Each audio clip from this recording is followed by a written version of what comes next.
नमस्कार, मैं किसान आंदोलन गाजीपुर बैठा हूं। यहां पर किसान हैं, कुछ उत्तराखंड से किसान हैं, कुछ बिहार से किसान हैं, कुछ महाराष्ट्र से भी किसान यहां पर हैं, जो कि गाजीपुर किसान आंदोलन में ये बैठे हैं।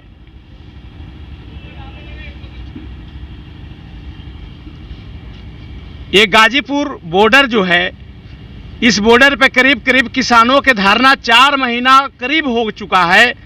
सरकार अभी तक आप लोगों की बात मान नहीं रही है और आप लोग कह रहे हैं कि जब तकले तीनों बिल वापस नहीं होगा तब तकले हमारा घर वापसी नहीं है। तो कब तक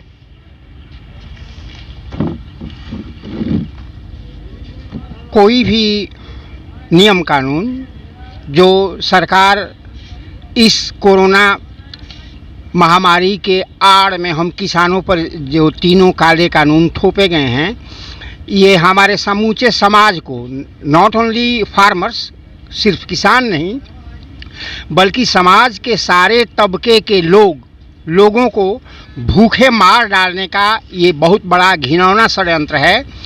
जो कोरोना जो अनडिक्लेयर्ड इमरजेंसी के तरह से भारत पर लागू किया गया और इसके आड़ में जब किसानों को अपने घर में बंद कर दिया गया और उसके आड़ में पार्लियामेंट में आनन फानन में ध्वनि मत से आज पार्लियामेंट में जो भी प्रस्ताव पारित होता है वो गिनती के बदौलत नहीं बल्कि मेज पीट कर, चौथे क्लास के बच्चे जैसे मेज पीटते हैं, मेज पीट के उस ध्वनि के नीचे काले कानून को भी पारित करके किसानों पर थोप दिया गया है।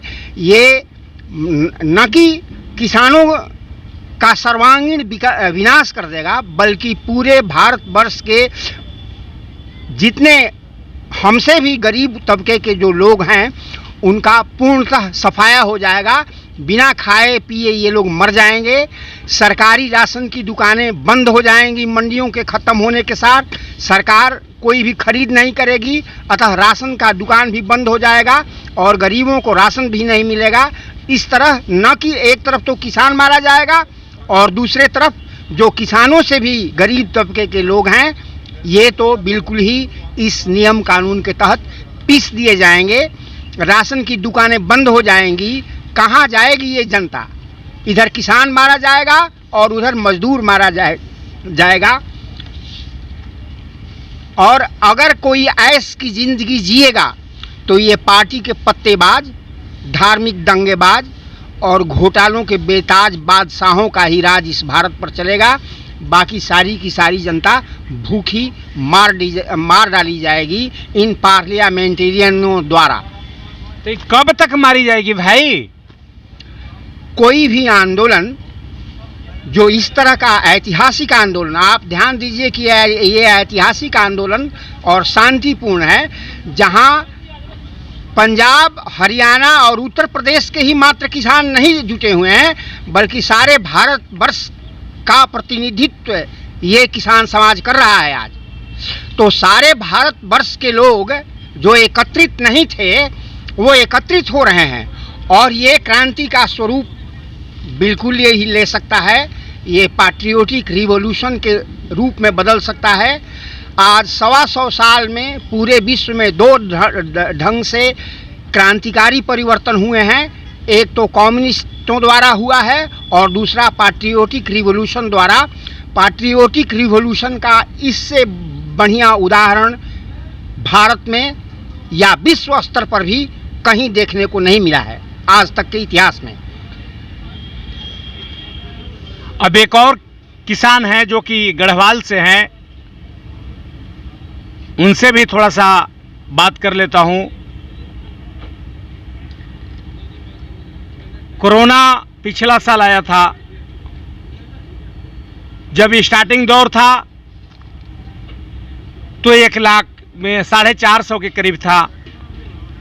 इस बार दोबारा स्टेट में कहे कि मतलब कि 2020 अब 2021 है, कल 1 लाख के करीब कोरोना पेशेंट पाए गए थे।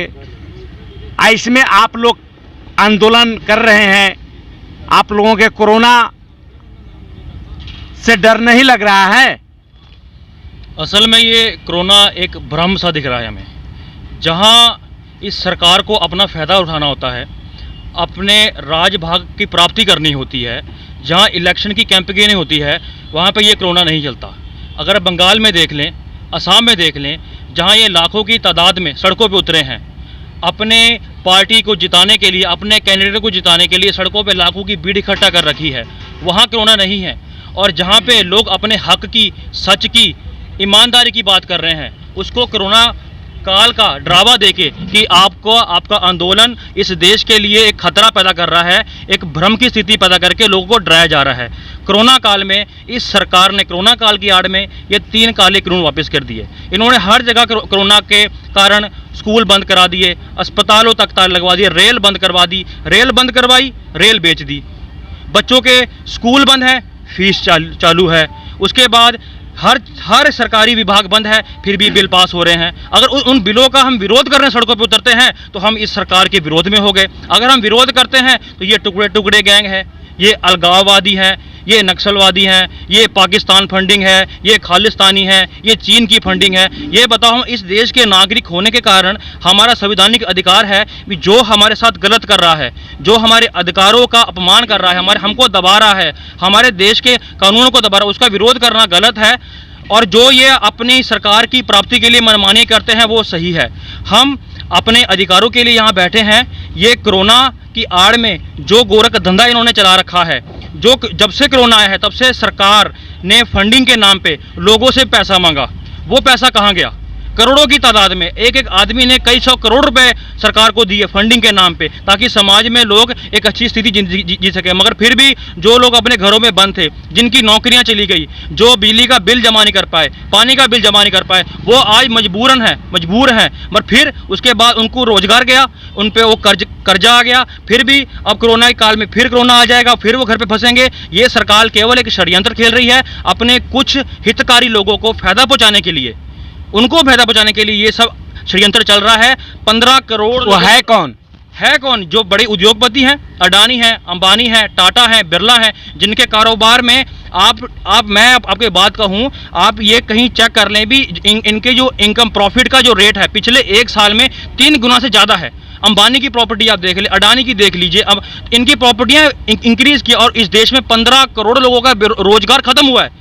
एक तरफ तो देश के लोगों का रोजगार खत्म हो रहा है और एक तरफ पूंजीपतियों के पास अरबों के हिसाब से पैसा आ रहा है। ये सरकार किस तरह का गेम खेल रही है भी, कुछ लोगों को फायदा पहुंचाने के लिए पूरे देश को ये कुएं फेंकना चाहते हैं। अब ये कृषि बिल लाके, मंडियां खत्म करके, किसानों के सारे अधिकार खत्म करके केवल कुछ प्राइवेट हाथों में देके ये हमको क्या गुलाम बनाएंगे? इस समय जो ये धरने चल रहे हैं, ये हम एक गुलाम देश में रह रहे हैं। इस देश की संवैधानिक जो मूल है ना, वो संवैधानिक अधिकार हर एक के खत्म हो चुके हैं। कोई इस सरकार के खिलाफ नहीं बोल सकता। जो इस सरकार के खिलाफ बोलेगा वो एंटी नेशनल है, और कोई कितना बड़ा अपराधी क्यों ना हो, और वो इस सरकार की शरण में चला जाए, उसके सारे पाप धुल जाते हैं।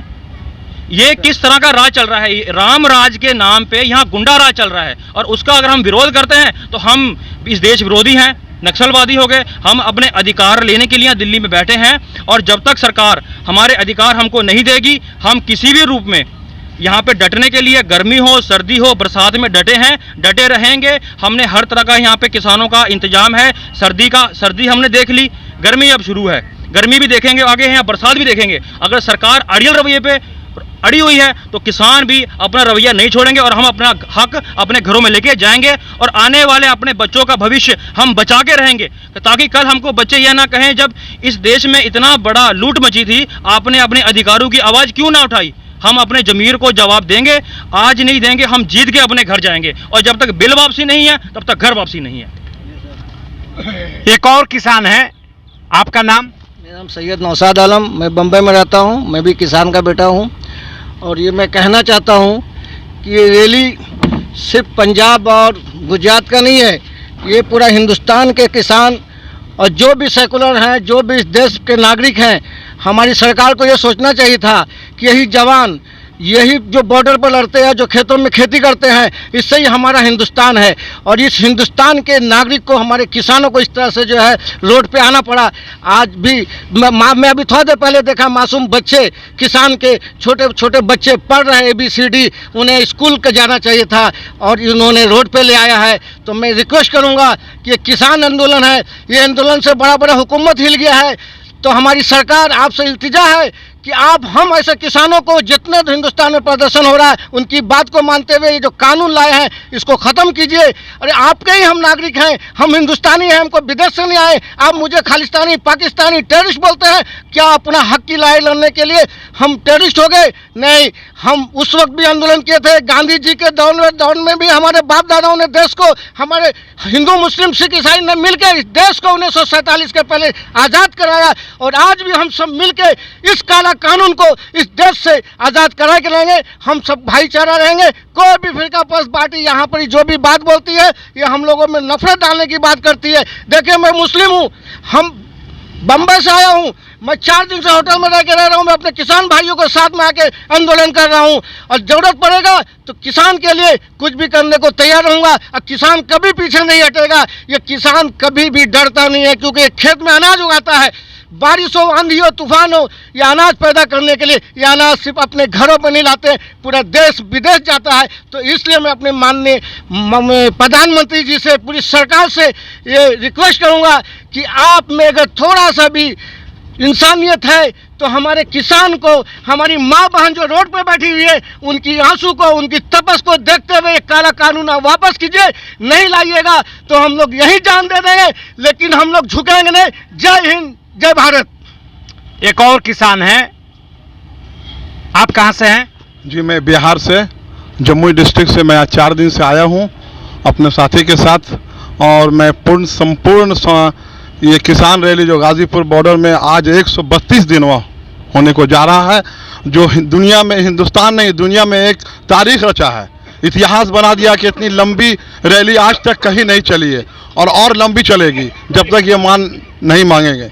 उसके बाद मेरा ये कहना है कि मैं हम लोग सब समर्थन करने के लिए किसान भाई के साथ आए हैं बिहार से, इनका समर्थन करता हूं। अगर मेरे जिसमें खून भी रहेगा तो मैं इनको अपना खून तक देने के लिए तैयार हूं। और सरकार से मेरा रिक्वेस्ट है, आपको जनता ने बैठाला है, जनता की बात माननी चाहिए। कोई बड़े ऐसा कानून नहीं जिससे आपको नुकसान है, आप इस कानून को मान लें और बैठ के इसको समाधान करें। और नहीं तो ये रैली जो है इतिहास रचने जा रही है और आपको मानना ही पड़ेगा। अच्छे अच्छे लोग मान गए, आप क्या हैं, मानना ही पड़ेगा। जय हिंद, जय भारत। एक और किसान है, गढ़वाल से हैं, आप कहाँ से हैं? भाईपुर, उत्तराखंड, भाईपुर। मैं ये पूछना चाहता हूँ, किसान आंदोलन बार बार मैं पूछ रहा हूँ, 4 महीना होने वाला है, सरकार आप लोगों के थोड़ा सा भी बात नहीं मान रही है। आप लोगों के देखकर मेरे को भी बहुत दुख लगता है। एक भोजपुरी में कहावत है, का कहीं कहल त जात नहीं खे, कहला बगैर राहत नहीं खे, ये किसान के दुख देखकर हमारा अब सहात नहीं खे।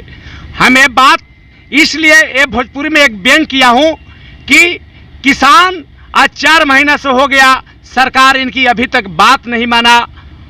करीब करीब 400 से ऊपर किसान शहीद हो गए। हम गोदी मीडिया नहीं दिखा रहा है, इसलिए मैं इस चीज़ को दिखाना चाह रहा हूँ, पूरे देश में दिखाना चाह रहा हूँ, छात्र, नौजवान, किसान को दिखाना चाह रहा हूँ कि कम से कम आप लोग ये हकीकत में ये पूरे परेशान हुए हैं।